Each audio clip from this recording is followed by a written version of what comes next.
কারণ এই দিকে প্রদীপের মুখ দিলে বাড়িতে সুখ শান্তি বাড়ে, আর্থিক সমৃদ্ধি লাভ হয় এবং বাড়ির সদস্যরা দীর্ঘায়ু হয়। এবং যদি বন্ধুরা আপনারা খুবই সমস্যায় ভোগেন, তো হনুমানজিকে আপনারা সাক্ষী রেখে এই মাসে প্রদীপের মুখ কিন্তু অবশ্যই। জয় শ্রীকৃষ্ণ, রাধে রাধে। বন্ধুরা, আপনাদের সকলকে জানাই জ্যৈষ্ঠ মাসের অনেক অনেক শুভেচ্ছা। কারণ এই মাসের গুরুত্ব বন্ধুরা অনেক অনেক গুণ বেশি। এই মাসে আমাদের সামান্য কিছু কার্য যেমন জীবনে পরম সৌভাগ্যে ভরিয়ে দেয়, তেমনি এই মাসে কিছু ভুলও কিন্তু বন্ধুরা জীবনে দুর্ভাগ্য ডাকে। কারণ এই জ্যৈষ্ঠ মাসেই শনিদেবের জন্ম, আর তিনি হচ্ছেন আমাদের সকলের কর্মফল দাতা। এবং এই মাসে হনুমানজির সাথে ভগবান শ্রীরামের প্রথম দেখা হয়েছিল। তাই এই সময় কিন্তু বন্ধুরা এই মাসে আপনারা তুলসী গাছে ভুলেও কিন্তু এইভাবে জল দেবেন না। এবং এই সময় আপনার ঠাকুর ঘরে এই জিনিসগুলো রাখবেন না। এবং এই মহা মাস চলাকালীন বন্ধুরা প্রদীপের মুখ এই দিকে দিলে বাড়ির অশান্তি কাটে, দুর্ভাগ্য নাশ হয়, আর্থিক ভাগ্য খোলে। তাই অবশ্যই বন্ধুরা আপনারা কিন্তু ভিডিওটি পুরো দেখুন। বন্ধুরা, বাস্তুশাস্ত্রের অনুসার আমাদের বাড়িতে সব থেকে প্রমুখ জায়গা হচ্ছে ঠাকুর ঘর। এই স্থান থেকেই বন্ধুরা আমাদের পুরো বাড়িতে পজিটিভ ঊর্জা প্রবেশ করে। তাই বন্ধুরা এই বিষয়ে আমাদের কিছু নিয়ম অবশ্যই পালন করা উচিত। কিন্তু বন্ধুরা আমরা না জেনে এমন কিছু ভুল করে ফেলি যার প্রভাব এসে আমাদের পুরো বাড়িতে পড়ে, যার জন্য আমরা ঠিক মতন পুজোর ফলও পাই না। তাই এর জন্য বন্ধুরা আমাদের ঠাকুর ঘরের বিষয়ে কিছু বাস্তু নিয়ম অবশ্যই পালন করা উচিত। তাই চলুন বন্ধুরা এবার আমরা জেনে নিই যে ঠাকুর ঘর সম্বন্ধে কিছু বাস্তু নিয়ম। তো নমস্কার বন্ধুরা, আমি রাজু, আর আমাদের চ্যানেলে আপনাদের স্বাগত। তার আগে বন্ধুরা ভিডিওটি একটি লাইক করে কমেন্টে হর হর মহাদেব ও জয় শ্রীকৃষ্ণ অবশ্যই লিখুন। নাম্বার 1, বন্ধুরা সবার প্রথমে আমরা যে ভুলটি করে ফেলি তা হচ্ছে আমরা স্নান না করেই আমাদের ঠাকুর ঘরে প্রবেশ করে ফেলি, বা প্রত্যেক দিন আমরা ঠাকুর ঘর পরিষ্কার করি না। নাম্বার 2, বন্ধুরা আমাদের ঠাকুর ঘরের দরজা যেন দক্ষিণ দিকে কখনোই না হয়। কারণ বন্ধুরা এই দিক যমরাজের দিক বলা হয়। এই দিকে ঠাকুরের মুখ বা প্রদীপের মুখও যেন বন্ধুরা এই দিকে না হয়। নাম্বার 3, বন্ধুরা বাড়িতে মা দুর্গা বা কোনো দেবদেবীর যেন রুদ্র মূর্তি রাখবেন না। বাড়িতে মা লক্ষ্মী বা ভগবান শ্রী গণেশের দাঁড়ানো মূর্তিও রাখবেন না। পুজো ঘরে কোনো রকমের কোনো ভাঙা মূর্তি রাখবেন না। নাম্বার 4, ঠাকুর ঘরে বন্ধুরা কোনো রকমের জীবিত বা মৃত ব্যক্তির ফটো রাখবেন না। কারণ বন্ধুরা অনেকে কি করে যে ঠাকুর ঘরে কোনো গুরু বা মহাপুরুষের ছবি রেখে দেয় এবং ভগবানের আগে তাদের পুজো অর্চনা করে। তাতে বন্ধুরা সে পুজোর ফল তো সে পায় না, বরং সে গুরু বা মহাপুরুষেরা এতে রুষ্ট হয়ে যান। কারণ বন্ধুরা তারা হচ্ছে ঈশ্বরের ভক্ত, তাই সবার আগে তারা চান যে ঈশ্বরের আরাধনা হোক। তাই যেখানে বন্ধুরা আপনাদের মেন ঠাকুর ঘর সেখানে শুধু ঈশ্বরের মূর্তি বা ছবি রাখবেন, এবং সেই মূর্তিটি যেন বন্ধুরা 4 থেকে 5 ইঞ্চির বেশি না হয়, এবং শিবলিঙ্গ যেন বন্ধুরা বাড়িতে 2 ইঞ্চির বেশি না হয়। এবং বন্ধুরা আপনাদের ঠাকুর ঘরে যেন ভগবান সূর্য নারায়ণ দেবের একটি ফটো বা মূর্তি থাকে। এটি বন্ধুরা আমাদের বাড়ির জন্য খুবই শুভ হয়, কারণ পঞ্চদেবের মধ্যে তিনি একজন। তার কৃপায় বন্ধুরা আমাদের যশ বৃদ্ধি পায়, মান সম্মান বৃদ্ধি পায় এবং আমাদের শত্রু নাশ হয়। নাম্বার 5, বন্ধুরা ঠাকুর ঘরে এমন মূর্তি রাখবেন না যার ভিতরটা ফাঁপা হয়। এমন মূর্তি রাখবেন যেটি দেখে আপনাদের মনে ভক্তি আসে। ঠাকুর ঘরে ভুলেও আপনারা প্লাস্টিকের বা প্লাস্টার প্যারিসের তৈরি এমন মূর্তি রাখবেন না। নাম্বার 6, বন্ধুরা ঠাকুর ঘরের নির্মাণ যদি আপনারা উত্তর পূর্ব দিকের মাঝখান বরাবর করতে পারেন তো এটি সব থেকে ভালো বলে মানা হয়।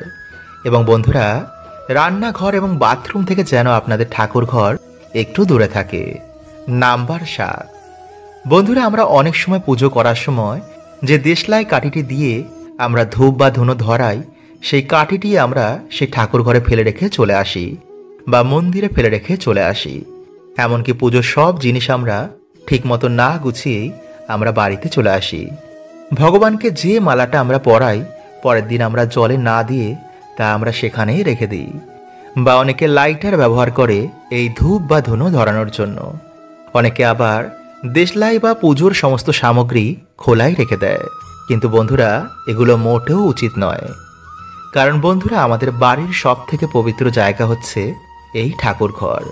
কারণ বন্ধুরা, এই জায়গা থেকে আমাদের বাড়িতে পুরো সারা ঘর জুড়ে পজিটিভ ঊর্জা প্রবেশ করে। সেই জায়গা যত পরিষ্কার পরিচ্ছন্ন রাখবেন ততই বন্ধুরা পজিটিভ এনার্জিরা এসে আপনাদের বাড়িতে বাস করবে। ভাববেন সেই জায়গায় আপনাদের বাড়িতে ঈশ্বর বাস করেন। বন্ধুরা, তুলসী গাছ প্রত্যেক হিন্দু বাড়িতেই থাকে। শাস্ত্র অনুসার পৃথিবীতে সব থেকে পবিত্র জিনিসের মধ্যে এই তুলসী গাছ অন্যতম। তুলসী গাছ বাড়িতে থাকলে সমস্ত রকম রোগ ব্যাধি, নেগেটিভ এনার্জি, বাস্তু দোষে নাশ হয়ে যায়। তাই এর জন্য বন্ধুরা আমাদের ঋষি মুনিরা প্রত্যেক দিন বাড়িতে তুলসী গাছের পুজো অর্চনা, জল অর্পণ করতে বলেছেন।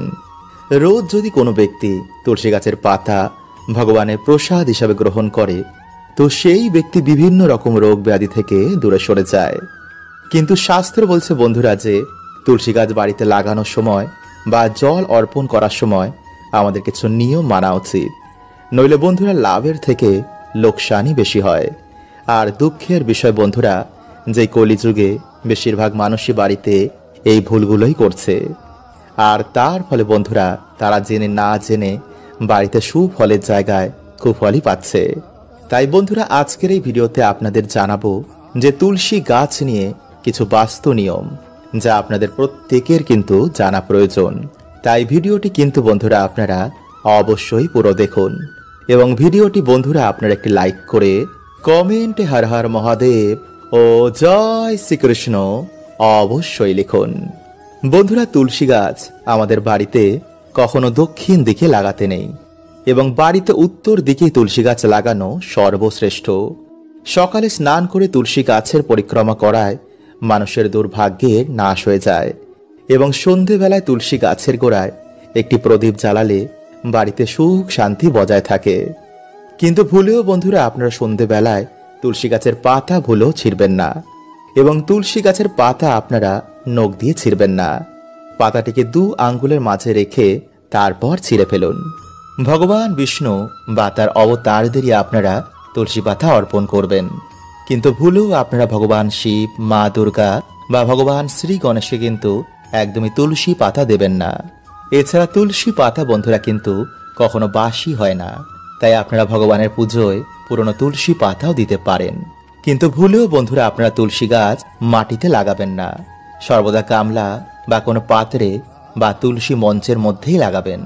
তাই চলুন বন্ধুরা এবার আমরা জেনে নিই যে কোন বাড়িতে তুলসী গাছ কখনো লাগাতে নেই এবং কোন মহিলাদের তুলসী গাছে কখনো জল অর্পণ করতে নেই। বন্ধুরা, আমরা সকলেই জানি যে ভগবান শ্রীকৃষ্ণ ও রাধা রানীর অত্যন্ত প্রিয় হচ্ছে এই তুলসী গাছ। তুলসী পাতা ছাড়া ভগবানের পুজো কখনোই সম্পূর্ণ হয় না। তাই ভগবান শ্রীকৃষ্ণের যারা ভক্ত তাদের বাড়িতে অবশ্যই তুলসী গাছ লাগানো উচিত এবং সাথে তুলসী গাছেরও পুজো অর্চনা ও জল অর্পণ করা উচিত। এতে মা তুলসী অত্যন্তই প্রসন্ন হন এবং সেই বাড়িতে সদৈব সুখ শান্তি বজায় থাকে। কারণ মা তুলসী হচ্ছে পরম বৈষ্ণব এবং ভগবান শ্রীকৃষ্ণের পরম ভক্ত ও পরম সখী। তাই ভগবান বিষ্ণু যেমন তামসিক গুণ একদমই পছন্দ করেন না, তেমনি যেই বাড়িতে বেশি মাত্রায় তামসিক কার্য হয় সেই বাড়িতেও কিন্তু কখনো তুলসী গাছ লাগাতে নেই। মানে যেই বাড়িতে মদ মাংস খেয়ে তুলসী গাছ ছুঁয়ে ফেলে, কোনো নিয়ম কানুন মানে না, এমন বাড়িতে কিন্তু তুলসী গাছ না লাগানোই ভালো। কারণ বন্ধুরা এই সব কার্যে মা তুলসী অত্যন্ত অসন্তুষ্ট হয়ে যান আর তার ফলে সেই বাড়িতে কিন্তু দুঃখ দরিদ্রতা দেখা দেয়। এবং বন্ধুরা মাসিক চলাকালীন কিন্তু আপনার মায়েরা এই সময় তুলসী গাছে জল অর্পণ করবেন না। এবং যেসব নারীরা চরিত্রহীন বা দুষ্ট মহিলা তাদেরও কিন্তু তুলসী গাছে কখনো জল অর্পণ করতে নেই। কারণ তুলসী মাতা হচ্ছেন একজন পবিত্র দেবী এবং ভগবান শ্রীকৃষ্ণের পরম ভক্ত। তাই যে স্ত্রী নিজের স্বামী সন্তানকে ঠকায়, অন্যের সাথে ছল চাতুরি করে, অন্যের পরিবারের মধ্যে বিষ ঢেলে দেয়, এমন স্ত্রীদেরও কিন্তু কখনো তুলসী মায়ের পুজো অর্চনা করতে নেই। এতে শুভর জায়গায় অশুভ ফলই প্রাপ্ত হয়। বন্ধুরা, আমাদের হিন্দু ধর্মে প্রদীপকে খুবই প্রাধান্য দেওয়া হয়েছে।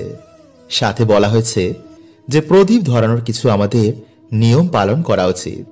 বলা হয় যে প্রদীপ আমাদের অন্ধকার থেকে আলোর পথে নিয়ে যায়। প্রদীপ আমাদের বাড়ি থেকে দুঃখ দরিদ্রতা দূর করে। কিন্তু বন্ধুরা, মানুষ এগুলো না জেনেই প্রদীপ ধরানোর সময় কিছু এমন ভুল করে ফেলে, যার জন্য বন্ধুরা তারা কিন্তু এর সুফল পায় না। তাই বন্ধুরা, যদি আপনারা ঠিক মতন বাড়িতে প্রদীপ ধরান, তো বন্ধুরা এতে আমাদের সৌভাগ্যের উদয় হয়, পরিবারে সুখ শান্তি বজায় থাকে। তাই বন্ধুরা, যদি আপনাদের বাড়িতে কোনো নেগেটিভ ঊর্জা থাকে, তাও বন্ধুরা এতে কিন্তু নাশ হয়ে যায়।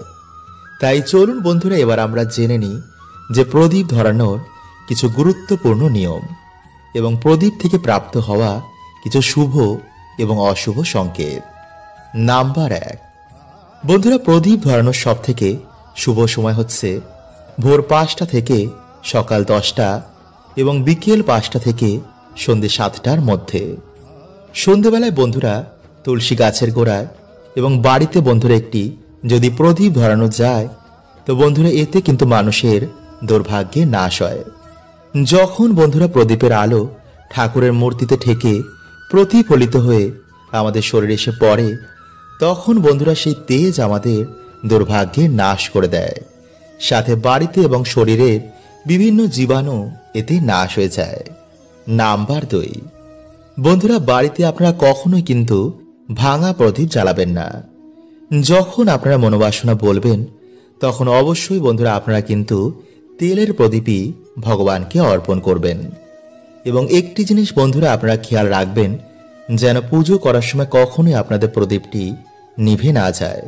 এটি বন্ধুরা তখনই হয় যখন আমাদের দ্বারা কোনো ভুল হয়ে যায়, যার জন্য বন্ধুরা আমরা পুজোর সম্পূর্ণ ফল পাই না।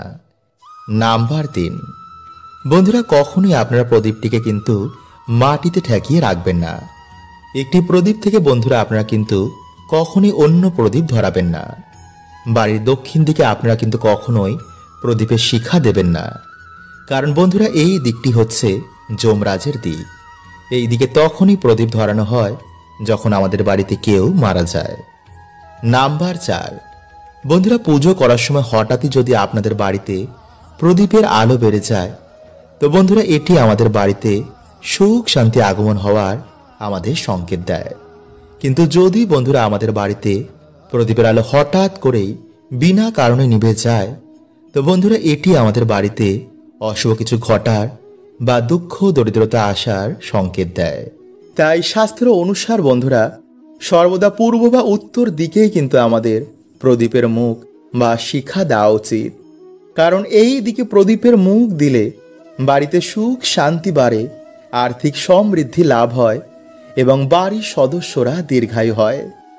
এবং যদি বন্ধুরা আপনারা খুবই সমস্যায় ভোগেন, তো হনুমানজিকে আপনারা সাক্ষী রেখে এই মাসে প্রদীপের মুখ কিন্তু অবশ্যই পশ্চিম দিকেই দেবেন, বিশেষ করে আপনারা মঙ্গলবার। কারণ যেহেতু এই মাসে হনুমানজির সাথে ভগবান শ্রীরামের প্রথম দেখা হয়েছিল, তাই এই কার্যে বন্ধুরা আমাদের জীবনে হনুমানজি পরম সৌভাগ্যে ভরিয়ে দেন। হরে কৃষ্ণা, ওম নমঃ শিবায়।